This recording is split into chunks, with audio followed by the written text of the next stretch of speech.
अस्सलाम वालेकुम। Welcome to all about biology.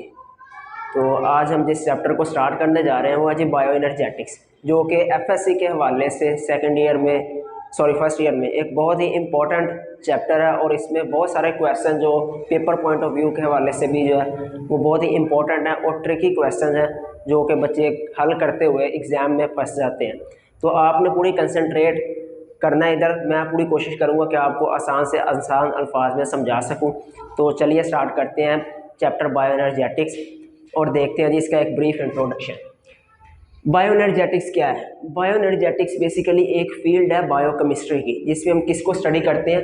Energy transformation in biological system, यानी कि एक ऐसी फील्ड जिसमें हम एनर्जी की ट्रांसफॉर्मेशन को, एनर्जी कैसे जनरेट हो रही है, कहाँ प्रोड्यूस हो रही है, कैसे रिलीज हो रही है, सारी की सारी ट्रांसफॉर्मेशन एक फॉर्म से दूसरी फॉर्म में कैसे ट्रांसफ़र हो रही है, इन ट्रांसफॉर्मेशंस को लिविंग ऑर्गेनिजम्स में स्टडी किया जाता है। ओके, एनर्जी का वर्ड हम सुनते हैं तो हम देखते हैं जी कि एनर्जी क्या चीज़ है। तो हम कहते हैं जी energy is a capacity to do work, ability to do work, काम करने की सलाहियत को हम एनर्जी कहते हैं। Living organisms are working machines, तो हमें कि पता है जैसा हम देखते हैं जी कि व्हीकल्स जो होती हैं उनको भी चलने में, कोई एक्टिविटी परफॉर्म करने में एनर्जी की ज़रूरत होती है, जो कि वो पेट्रोल और डीजल की फॉर्म में यूज़ करते हैं। तो इसी तरह लिविंग ऑर्गेनिजम्स में भी डिफरेंट एक्टिविटीज़ परफॉर्म करनी होती है, डिफरेंट प्रोसेस उनके अंदर चल रहे होते हैं। तो उन सारी एक्टिविटीज़ को परफॉर्म करने और उन प्रोसेस को चलाने के लिए भी लिविंग ऑर्गेनिजम्स को भी एनर्जी की ज़रूरत होती है। तो क्योंकि लिविंग ऑर्गेनिजम्स भी एक मशीन के तौर पर काम कर रहे हैं तो इनको भी एनर्जी की ज़रूरत है। तो हम कहते हैं जी कि need energy to perform work, और we can say to stay alive, कि ज़िंदा रहने के लिए या फिर कोई काम करने के लिए एनर्जी की ज़रूरत पड़ती है। तो कुछ एनर्जी की एग्जांपल्स हम देख लेते हैं लिविंग ऑर्गेनिजम्स में कि कहाँ कहाँ पर एनर्जी यूज़ होती है। तो सबसे पहले हम देखते हैं कि synthesis of substance for growth and repair, के सब्सटेंसेस हमारे लिविंग ऑर्गेनिजम्स में हमारे अंदर भी बन रहे होते हैं, जो कि यहाँ पर यूज़ हो रहे होते हैं ग्रोथ के प्रोसेस में और रिपेयरिंग के प्रोसेस में। फिर हम कहते हैं कि एक्टिव ट्रांसपोर्ट ऑफ सब्सटेंसेस, बहुत सारे एक्टिव ट्रांसपोर्ट के मैकेनिज्म जो परफॉर्म हो रहे होते हैं सेल के अंदर। Active transport basically against the concentration gradient movement जो होती है सब्सटेंसेस की, उनको एक्टिव ट्रांसपोर्ट कहते हैं, यानी कि lower concentration to higher concentration की तरफ सब्सटेंसेस का मूव करना, वो एक्टिव ट्रांसपोर्ट कहलाता है और उसमें एनर्जी का यूज़ होता है। थर्ड हमारे पास आ जाती है phagocytosis, pinocytosis and exocytosis. Phagocytosis क्या है? सेल का किसी फूड बॉडी को इनगल्फ करना, फूड पार्टिकल को इनगल्फ करना फैगोसाइटोसिस कहलाता है। पिनोसाइटोसिस किसी लिक्विड वेसिकल को ऑब्जॉर्ब करना पिनोसाइटोसिस कहलाता है। इसी तरह एक्सोसाइटोसिस के प्रोसेस में कोई ना कोई वेसिकल सेल रिलीज करता है, अपने अंदर से एक्सक्रीट करता है, बाहर खारिज करता है। Mechanical contraction of muscle and beating of cilia and flagella. अब मैं ये जो बात कर रहा हूँ, आपको लेक्चर दे रहा हूँ, मैं बोल रहा हूँ अपने हाथ की, ये जो मेरे मूवमेंट हो रही है हाथों की, ये सारी मसल कंट्रैक्शन में भी एनर्जी का यूज़ होता है। सारे की सारे मसल को कंट्रैक्ट और रिलैक्स करने में भी एनर्जी यूज़ होती है। उसके बाद अगर हम बात करते हैं यूनिसेलुलर ऑर्गेनिजम्स की, तो उनमें सीलिया और फ्लैजेला की मूवमेंट में भी एनर्जी का इस्तेमाल होता है। आगे हम कहते हैं कि फॉर्म्स ऑफ एनर्जी, तो हम कहते हैं डिफरेंट फॉर्म्स हैं एनर्जी के, बहुत सारी फॉर्म्स हैं। जैसे कि हम देखते हैं कि लाइट एनर्जी है जो कि हमें सन से मिल रही है, केमिकल एनर्जी है, हीट एनर्जी भी है जो कि कंबस्शन के प्रोसेस से हमें मिलती है, फिर electrical energy, mechanical energy. Mechanical energy में हमारे पास दो आ जाती हैं, काइनेटिक एंड पोटेंशियल एनर्जी। फिर आगे हमारे पास साउंड एनर्जी भी है। तो एक एनर्जी का लॉ है जो कि हमें एनर्जी के बारे में एक बहुत ही बेसिक इंफॉर्मेशन प्रोवाइड करता है और जो कि बहुत अहम है। वो लॉ है जी law of conservation of energy, यानी कि एनर्जी के कंजर्व रहना। वो क्या है जी? एनर्जी का neither be created not destroyed, कि एनर्जी को बनाया नहीं जा सकता और ना ही इसे ख़त्म किया जा सकता है। तो फिर हम इसका क्या कर सकते हैं? हम कर सकते हैं कि if it can only change from one form to another, ये सिर्फ एक फॉर्म से दूसरी फॉर्म में चेंज हो सकती है। लाइट एनर्जी को डिफरेंट फॉर्म्स में कन्वर्ट किया जा सकता है, हीट एनर्जी को डिफरेंट फॉर्म्स में कन्वर्ट किया जा सकता है, लेकिन हम खुद एनर्जी प्रोड्यूस नहीं कर सकते। कोई भी ऑर्गेनिज्म एनर्जी खुद ब खुद प्रोड्यूस नहीं कर सकता, सिर्फ एनर्जी चेंज होती रहती है एक फॉर्म से दूसरी फॉर्म में।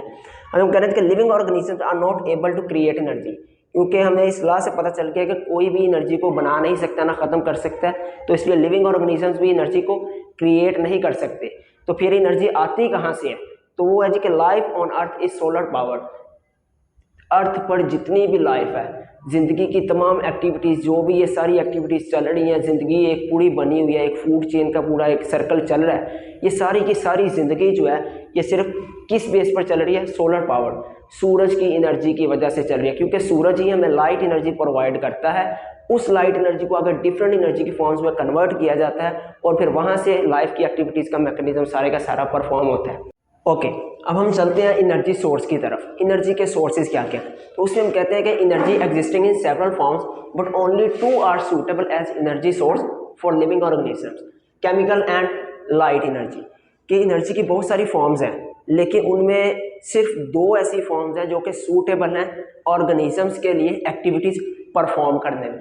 वो कौन कौन सी हैं? Chemical and light energy. अब ये जो केमिकल एनर्जी है, यही वो एनर्जी है जिसके ज़रिए से सारी की सारी ऑर्गेनिजम्स अपनी एक्टिविटीज़ को परफॉर्म करते हैं, इस केमिकल एनर्जी के ज़रिए से।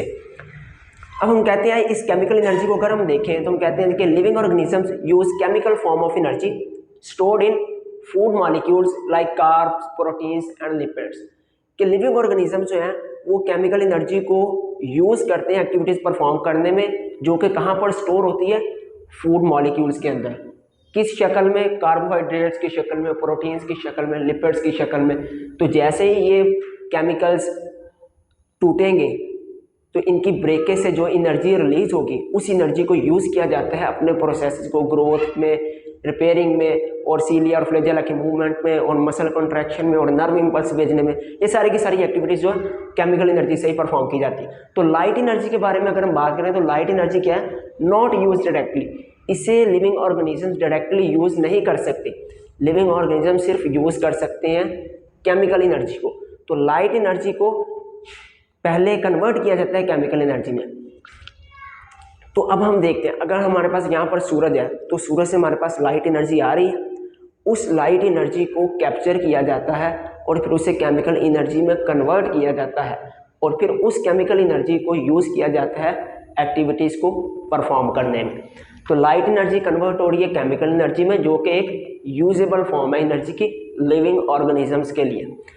ओके, अब लाइट एनर्जी को कैप्चर किया जा रहा है और उसे कन्वर्ट किया जा रहा है केमिकल में। तो ये जो प्रोसेस है एक ऐसा प्रोसेस जिसमें लाइट एनर्जी को लिविंग ऑर्गेनिजम्स कैप्चर कर रहे हैं, एक्सेप्ट कर रहे हैं, ऑब्जर्व कर रहे हैं और उसको कन्वर्ट कर रहे हैं केमिकल एनर्जी में। इस प्रोसेस को इस मैकेनिज्म को कहते हैं फोटोसिंथेसिस। और वो ऑर्गेनिज्म जो इस फोटोसिंथेसिस के अमल को परफॉर्म करते हैं उन ऑर्गेनिजम्स को क्या कहते हैं? Photosynthetic organisms. और वो फोटोसिंथेटिक ऑर्गेनिजम्स कौन से हैं? Like plant, protist like algae and some bacteria. ये फोटोसिंथेसिस के प्रोसेस को परफॉर्म करते हैं। ओके, अब फोटोसिंथेसिस के जरिए से हमने लाइट एनर्जी को कैप्चर कर दिया और उसे केमिकल्स में कन्वर्ट भी कर दिया। अब इस केमिकल एनर्जी को यूज़ कैसे करना है? तो इस केमिकल एनर्जी को यूज़ करने के लिए हमारे पास जो प्रोसेस है वो है रेस्पिरेशन। तो use chemical energy respiration helps.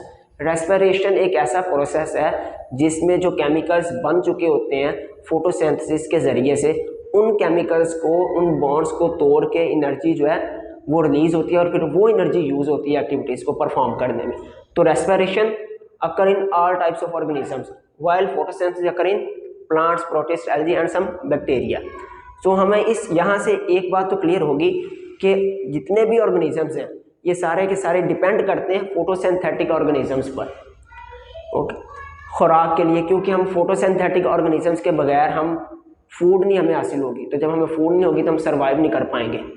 तो हम कह सकते हैं कि we can not survive without photosynthetic organisms और we can depend for our life on photosynthetic organisms. Okay, photosynthesis act as storing while respiration act as energy releasing process. तो जैसे कि हमने यहाँ पे देख लिया कि लाइट एनर्जी को कैप्चर किया गया है और उसे कन्वर्ट किया गया है केमिकल्स की शक्ल में। तो लाइट एनर्जी से हमने केमिकल्स बना लिए हैं। तो केमिकल्स जैसे ही बने, उनमें बॉन्ड बने हैं केमिकल्स में, तो वो क्या काम हुआ है? स्टोरेज का काम हुआ है। एनर्जी हमारे पास यहाँ पर स्टोर हो गई है फूड की शक्ल में, और फिर इस एनर्जी को किस प्रोसेस के जरिए ब्रेक करके यूज किया जा रहा है? रेस्पिरेशन के जरिए। तो respiration as an energy releasing process, क्योंकि इस प्रोसेस में बॉन्ड्स ने ब्रेक होना है, केमिकल्स ने टूटना है और फिर एनर्जी जो निकलेगी वो एनर्जी यूज होगी एक्टिविटीज के लिए। ओके, अब हम कह रहे हैं कि when chemical bonds are formed energy is stored and when bonds are broken energy. ये वही लिखी तो when bonds are broken energy is release, कि जब बॉन्ड्स बनेंगे तो एनर्जी जो होगी वो स्टोर हो रही होगी केमिकल्स की शक्ल में, और जैसे ही केमिकल्स टूटेंगे, उनके बॉन्ड्स टूटेंगे तो एनर्जी रिलीज हो रही होगी। तो यही हम कहते हैं कि so the flow of transformation of energy from one form to another in living organism studied in bioenergetics, कि यही एक फ्लो, एक ट्रांसफॉर्मेशन एनर्जी की एक फॉर्म से दूसरी फॉर्म में, इसी फ्लो को, इसी एनर्जी की ट्रांसफॉर्मेशन को, इसी एनर्जी के इंटरचेंज होने को हम स्टडी करते हैं किसमें, बायो एनर्जेटिक्स में। तो ये था जी हमारा आज का पहला लेक्चर। होपफुली आपको समझ में आ गया होगा। अगर आपका कोई क्वेश्चन है तो आप कमेंट सेक्शन में ज़रूर पूछिएगा, मैं कोशिश करूँगा कि इंशाल्लाह आपको जल्द से जल्द उसका आंसर दे सकूँ। तो अगले लेक्चर तक के लिए मुझे दीजिए इजाज़त। थैंक यू, अल्लाह हाफ़िज़।